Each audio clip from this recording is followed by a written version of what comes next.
Hello class. Today we're going to be talking about concept mastery.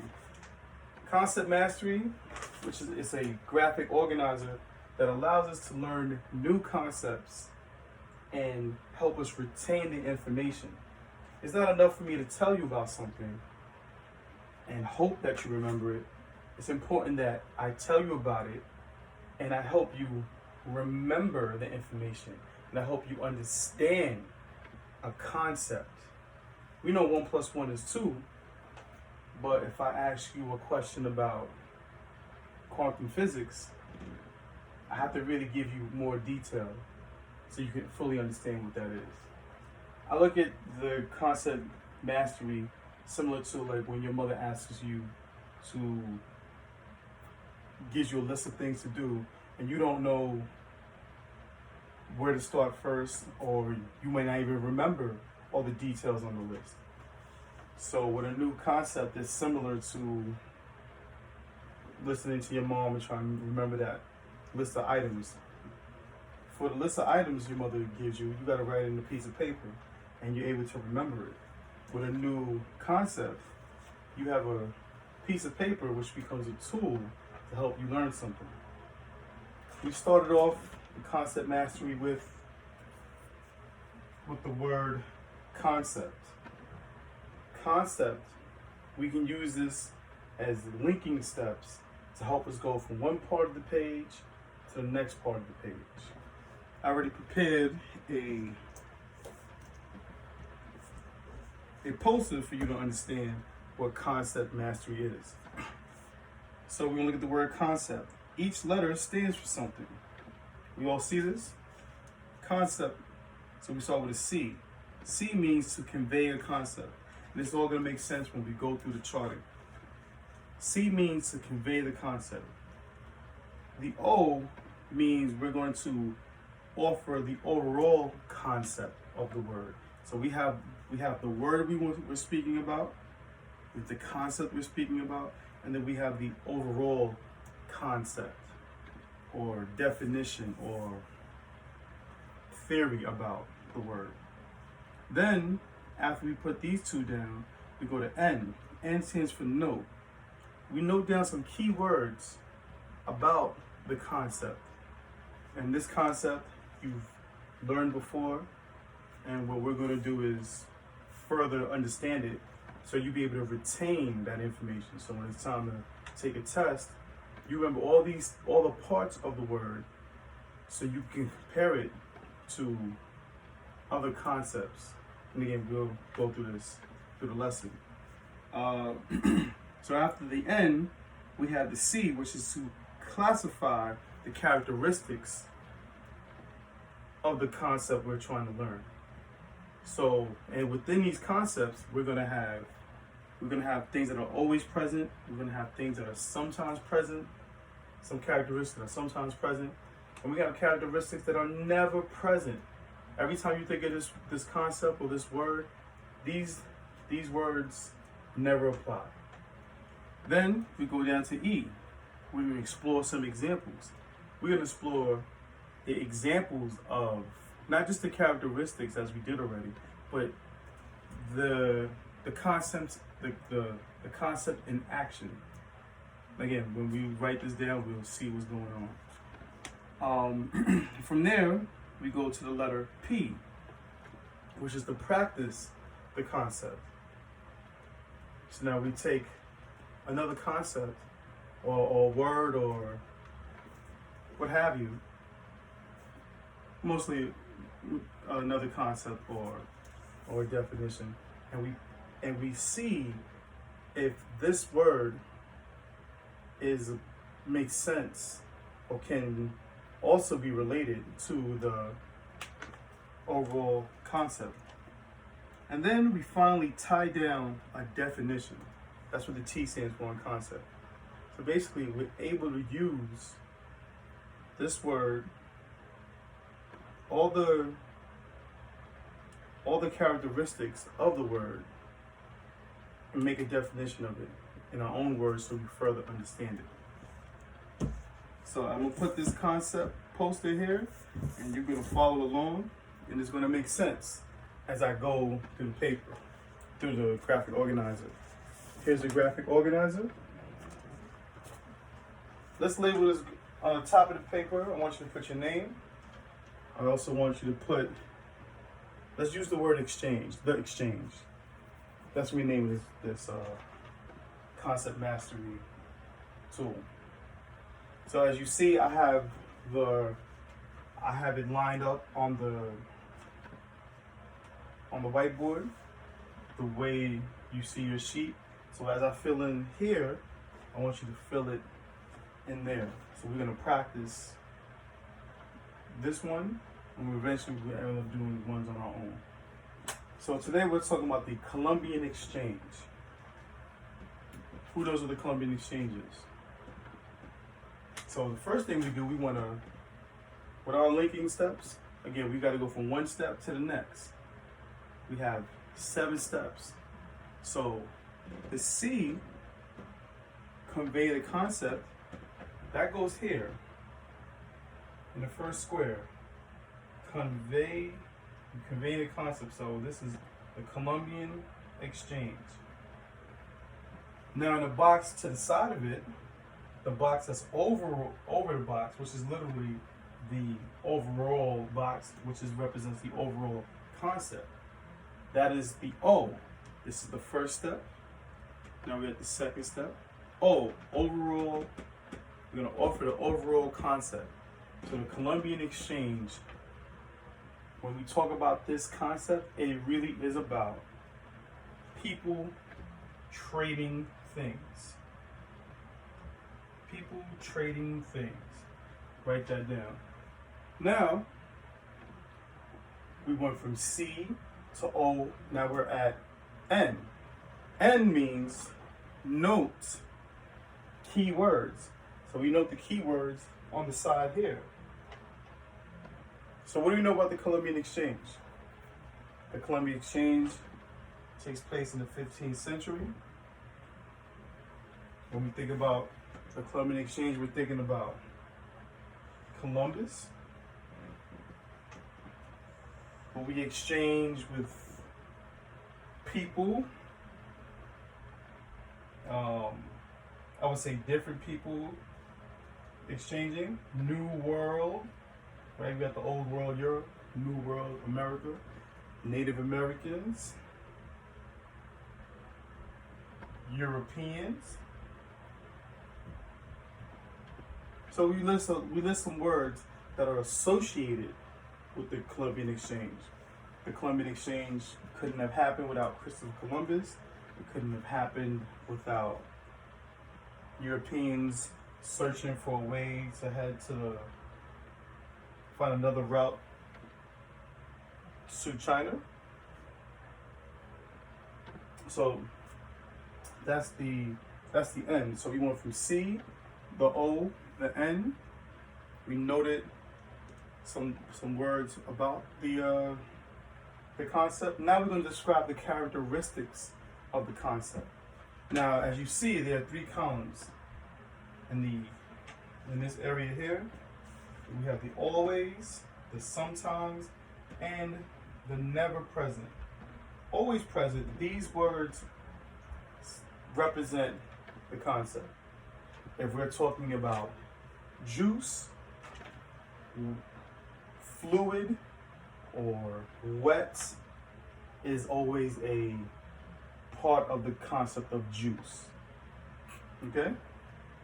If we're talking about a park, we're always going to talk about a land where people do stuff for free and have fun. Or, no, better yet, we're going to do, let's say when we think about the concept of a car, it always has wheels. That's a better one. So what is always present? What is a characteristic that is always present in the Columbian Exchange? We have Europeans and Native Americans interacting with each other, right? Anybody else remember anything about the Columbian Exchange? We have people trading diseases, animals, and plants. These concepts are always there. When you think of Columbian Exchange, you think about these items. If you can list anything else, we will add it on the always column.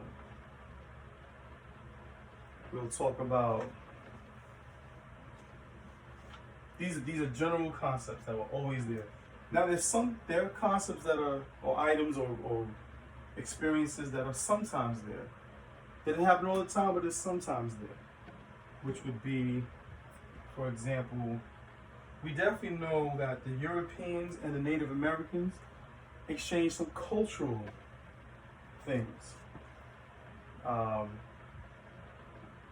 Like smoking tobacco for leisure. That was a cultural exchange. Europeans picked that up and they actually started making money from it. So let's say cultural exchange is sometimes an experience. It didn't happen in every interaction, but it happened sometimes. Sometimes their interactions were friendly, meaning other times they were not friendly. Some of the times and some of the other times. All of the time was it friendly? No. All the time was it war? No. Sometimes that's there. What was never there in the Columbian Exchange, what was never present, right? And that's the third column here, as you can see.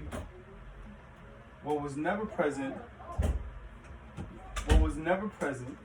is equality. Did the Europeans treat the Native Americans like equals? Did they respect them? Did they view their religion and their customs as practices of people who are their equals? No. Then, when you think about this, when you think about the lack of equality, when people don't experience equality, there's always going to be war. That means there's never peace. There is never peace. If you don't experience equality, if someone's not treating you fairly, somewhere, somehow, you're not going to have peace. So that was never an experience for the Native Americans. And Europeans were looking to conquer land. So, like I said, they were not there to conduct peace, they were there to conduct business. And business sometimes leads us to war. Now, that was our C step. We went from conveying the concept here. We conveyed the concept. We talked about the overall concept. We know the keywords about the concept. We listed characteristics that are always there, sometimes there, and never there, never present about the concept. Now, we're going to write examples about the concept. And again, the goal of this organizer is to help us understand this particular word right here better. So to understand something better, so we can better define it, we have to give examples. So what examples of Native Americans and Europeans in a Columbian Exchange? We have Native Americans using horses that were traded from Europe. The stereotype of Indians, Native Americans, riding along with horses, that did not happen until the European came over to the New World. We have Europeans using New World crops. Remember, you cannot have pizza without people coming to the New World and picking up the tomatoes that were only grown here. That wasn't on the other side of the world. So, thankfully, well, Columbus definitely shifted the Italian diet, because we couldn't have tomato sauce without tomatoes. Another example of the Columbian Exchange would be Native Americans using European products, like guns. After some time has settled, your Native Americans enjoyed the finished products of the Europeans, and this is when this is what they exchanged. They exchanged Europeans exchanged weapons for products or services to guide Europeans through the land. It was a fair trading system. Now, and when we're exploring examples, and again, we are on the E concept. After we classified here, now we're giving examples. Examples, that's the E in concept. Remember, CONCE. We explore examples. This is what we're in the middle of doing. Now we gotta explore the non-examples. What are things that do not apply, that are not an example? Now let's say what's not an example is Europeans trading with Europeans. That does not represent the Columbian Exchange. This does not apply to this. This does not apply to this. Because if Europeans were trading with Europeans, we wouldn't have a new world people trading with old world people. Europeans trading with Europeans is old world people trading with old world people.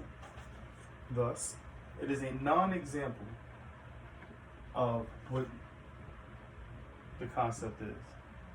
Another non-example is Native Americans traveling to Europe.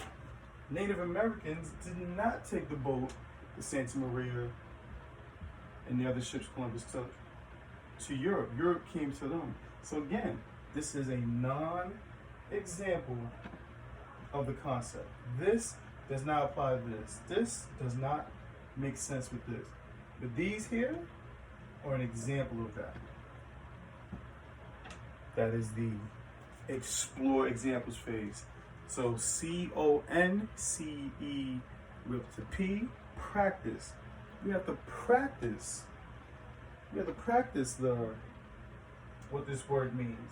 So what we do, we put in between the examples and non-examples, this is where we're going to practice our concept, our understanding of the concept. So let's put the Atlantic slave trade.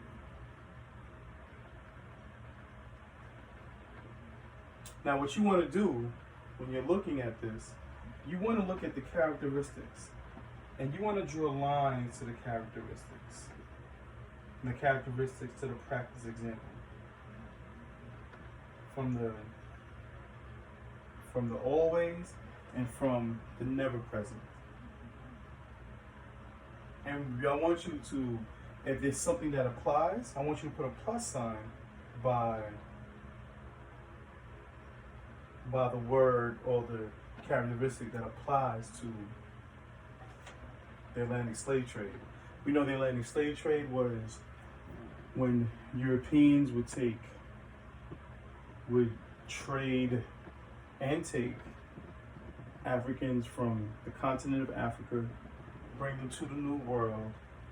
They would exchange slaves for finished products.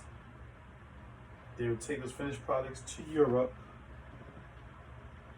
And in Europe, when they earn money and then they earn finished products, they take and they have more, they brought over plants and other New World items and crops. They go from Europe and they bring it to Africa, where they trade guns, they buy slaves, they trade plants. So we have an exchange of plants, we have an exchange of animals, we have end up having an exchange of cultures. So, and just that we put in our always present, we have people interacting, definitely. We have an exchange or trading of diseases, animals, plants, exchanges of crops. Do in the Atlantic slave trade, no, we do not have peace. So we're gonna put, so we have to agree. We put a plus there because what does happen in the Atlantic slave trade?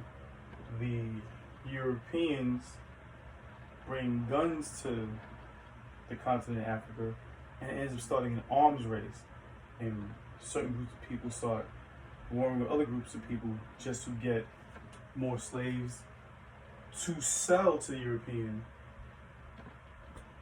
to get more guns, and guns represented power. It became an arms race. And we don't have any equality because once again, when people are warring, people are in the business. They're not in the business to make sure everyone's happy. They're in the business of making money, and a person can only be rich if a few people are poor. So I would say that this is when we're practicing the concept of how we understand it. The Atlantic slave trade is similar, if not, it actually is a part of the Columbian Exchange. And again, the overall concept is it is people trading things. So after we have finished practicing, again, C, conveying the concept, O, offering overall concept, and we noted key words. C, we classify the characteristics, always, sometimes, never. E, we explored examples and non-examples. We practice it. Now we have to tie down the definition. When we tie down the definition, we have to write it. I want you to write this down on the back of the paper. I want you to put a blank is blank.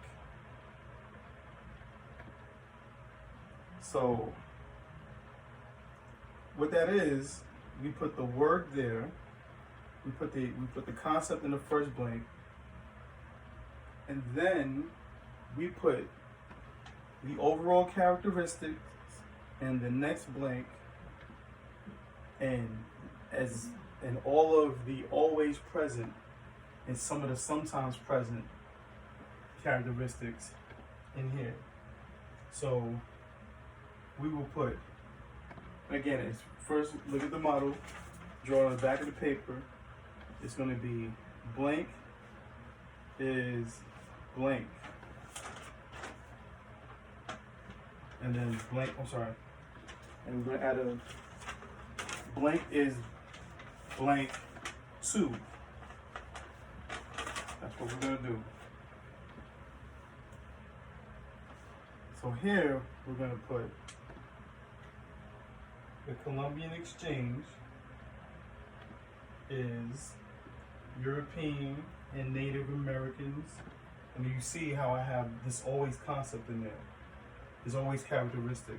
So we said Europeans and Native Americans interacting. That's always present. That's always part of the Columbian Exchange.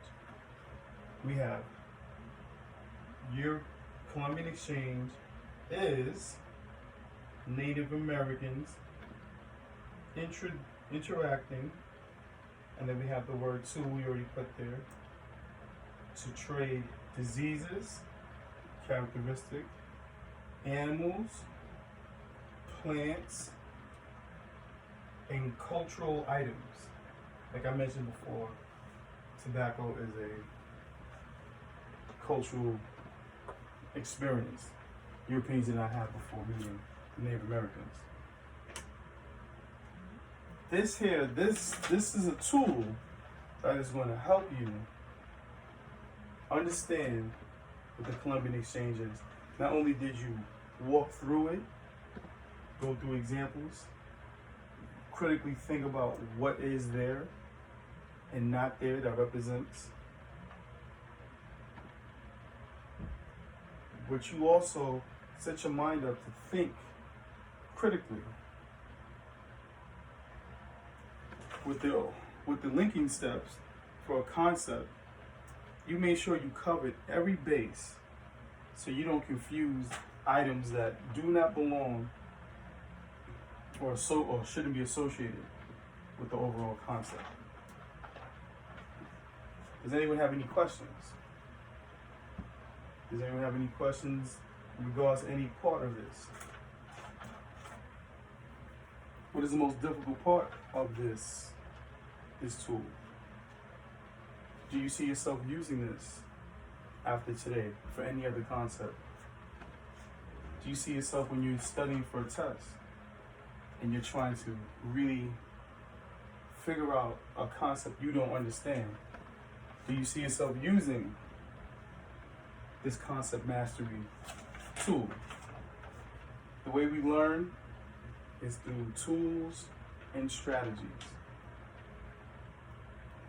It's not about who's the smartest, it's about who puts in the best effort. And you have tools and strategies that helps you find the best way to put your best foot forward.